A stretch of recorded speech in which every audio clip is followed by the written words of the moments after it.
So we're going to talk a little bit about some different forms of what we'll call compensation, ways that family members remove money from a family business setting. So first we'll get into just some samples of how some family compensation structures have existed, right? There's the take what you need approach, okay? That often involves just family members just taking what they need. You know, my son just had a baby, he needs a little bit more money.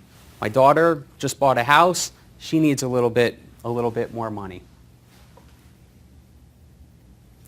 We have the equally paid approach, okay?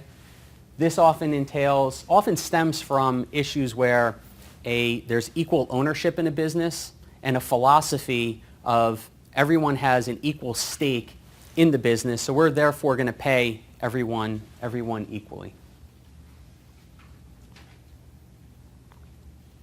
We have a gut feel approach. Maybe we see this a fair amount. We're just going to pay people what we think they're worth, what we think they're doing.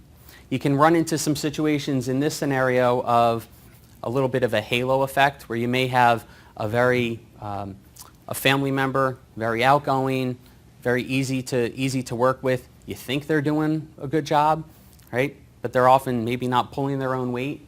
And you may have, on the flip side, you could have family members that maybe are a little bit more quiet, a little bit more heads down about what they're doing, not as vocal or explicit in the family business, and therefore may end up being a little underpaid as a result.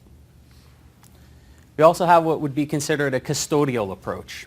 And that's really an approach of the business to really preserve the capital of the company, right?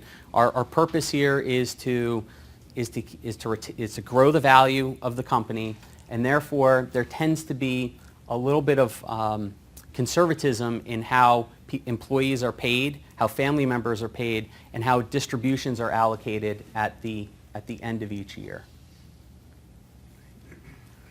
Or we have what would be considered more of a performance or market-based approach when it comes to how we compensate employees.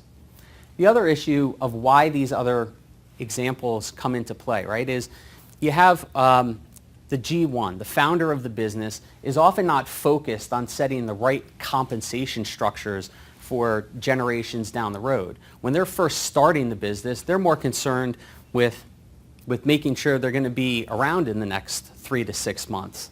And so what tends to happen is a lot of these things just develop on the fly. But you can imagine what some of these taking some of these approaches, how they can cause a little bit of rife or resentment within an organization.